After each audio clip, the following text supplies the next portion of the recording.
Teihea te toto o tou mautupuna, I o nei e tahe I roto I tou tino.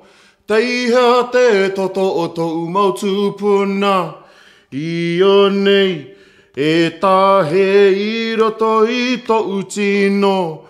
O ea te toto I te tuuhia mai I te tahi ui e I te tahi ui. O ia te toto I te tuuhia mai I te tahi ui e I te tahi ui.